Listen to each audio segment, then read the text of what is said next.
Coucou à tous, petit cadeau du jour pour ceux qui ne connaîtraient pas encore mon roman, qui ne l'auraient pas lu. Je vais vous permettre de découvrir par ma propre lecture le premier chapitre. La vie devant moi. Reprenons au début. Vous avez 36 ans, vous vivez bien, mal, pas de choix réel. Juste le courant de la vie que l'on suit bien sagement depuis sa naissance. Vous faites ce que l'on attend de vous, qu'on a toujours attendu, sans y réfléchir. Travailler quand il faut travailler, écouter quand il le faut et se taire quand il faut se taire. Se marier?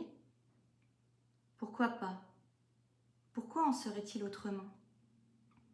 Les enfants? Ah non, par contre, les enfants, cela a toujours été une évidence. La seule, certainement, de cette vie de 36 ans. La seule. Les enfants grandissent un peu, la maison, le travail, que vous n'avez pas réellement choisi non plus, mais intéressant et confortable. Bref, vous ressemblez à tout le monde, ou presque, fondu dans la masse. Et ça a plutôt l'air de vous convenir. Sauf qu'un jour, vous croisez l'inattendu. Une lueur dans un regard. Une chanson qui résonne en vous d'une bien étrange manière. Une vibration. Une émotion qui vous traverse et vous réchauffe ce cœur qui refroidissait bien sagement dans son coin, qui se rétrécissait en silence. Le sang se remet à couler plus fort dans vos veines, et plus rien ne sera désormais pareil, jamais. Vous venez de vous réveiller de votre vie. Vous réalisez soudain que vous êtes vivante. Vous vous étiez endormie, mais tout est là, bien là, au fond de vous. C'était tapis dans l'ombre, juste un peu éteint. Tout ce que vous êtes depuis votre naissance. Une sorte d'état d'hibernation. Certainement pour ne pas souffrir de cette vie qui n'était pas vraiment la vôtre. La nature est bien faite. Vous venez d'ouvrir les yeux. Plus possible de faire comme si vous n'aviez rien vu. Dès lors, une question se pose. Allez-vous pouvoir continuer à faire semblant de vivre? Ou voulez-vous encore vibrer, sentir le monde qui s'écoule dans vos veines à chaque instant? Avec bien évidemment la conscience du lot de souffrance qui accompagne toujours la vie qui vibre, qui se risque. Mais la réponse est là, déjà là au fond de vous depuis toujours.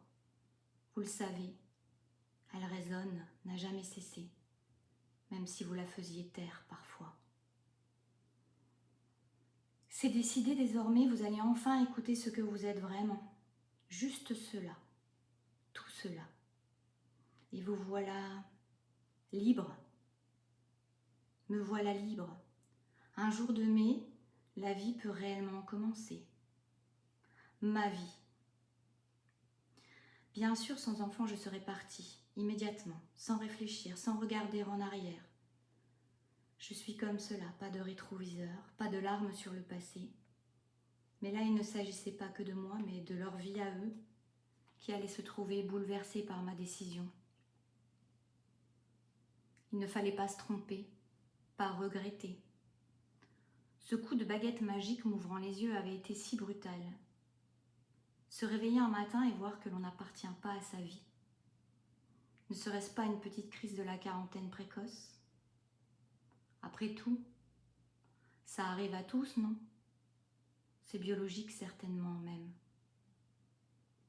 J'ai attendu un peu donc, j'ai laissé décanter, j'ai observé. Cette vie qui ne m'allait plus avec cet homme que je le réalisais maintenant, je n'aimais plus. Depuis quand cet amour avait fui? Je n'en savais rien, je ne l'avais pas senti me quitter. Il avait pris ses valises sans prévenir, sans laisser le moindre petit mot.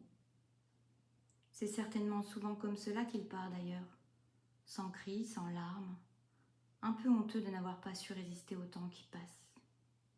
En catimini. Moi, d'ordinaire si impulsive, je prenais de la distance, tel un joueur d'échecs qui pose chaque coup, réfléchit, analyse l'autre. Et puis, je me suis dit que je ne pourrais pas continuer ainsi, vraiment pas. Plus de place pour les regrets potentiels, décision prise, fin de la partie. Ma vie depuis ce moment ne laisse plus place qu'à l'intuition, presque exclusivement. Il n'y a pas à chercher de logique, il n'y a que l'envie ou l'évidence. C'est déstabilisant pour les autres, certainement, souvent, pour moi aussi parfois. Mais qu'est-ce que c'est magique? L'agencement des événements qui s'enchaînent pour mener à ce qui doit être. Laisser aller, s'écouter, se laisser porter par la vie qui nous guide. Je me suis donc mise à suivre cet appel de la photographie, un appel sans savoir réellement pourquoi. J'ai toujours aimé cela, mais c'est devenu plus pressant en laissant parler mon être. Je me suis inscrite à une formation sur Paris, puis une autre. Qu'est-ce que j'ai aimé ces jours-là, à errer au gré de mes pas, seule, à laisser vagabonder l'esprit, le cœur, le corps, être ouverte à l'émotion dans ces ruelles bordées de réverbères, avançant souvent les yeux fermés, le visage réchauffé par le soleil le jour, éclairé par les étoiles la nuit. Sentir la vie, sous la pluie, respirer le moment. J'ai aimé cette sensation de liberté, ce tout est possible, ce je ne dépends que de moi. Ce pouvoir du bonheur entre les mains, ses propres mains. Cette pleine conscience de la vie, vibrante, qui n'attendait que moi. Qu'est-ce que j'ai aimé ça? Cela me nourrit encore, me nourrira toujours. C'est là, ça remplit. Ça donne une force incommensurable. Je l'aime cet état que je retrouve dans d'autres conditions, même s'il se fait un peu plus rare. Est-ce que l'on s'habitue à tout, même au plus grand bonheur? Cette question ne cessera jamais de me hanter. J'ai une peur bleue de l'habitude. Je la fuis. J'exècre tous ces rituels qui semblent mener doucement à la mort. Je veux la vie intense, vibrante. J'ai trop dormi. Avez-vous déjà assisté à une course de chiens de traîneau? Avez-vous déjà palpé l'effervescence du avant? Les chiens contenus depuis bien trop longtemps et qui n'aspirent qu'à une chose, courir. Courir droit devant, loin, avec toute l'énergie dont ils débordent et dont ils ne savent plus que faire. La vie, voilà ce qui m'avait envahi. Je débordais de vie.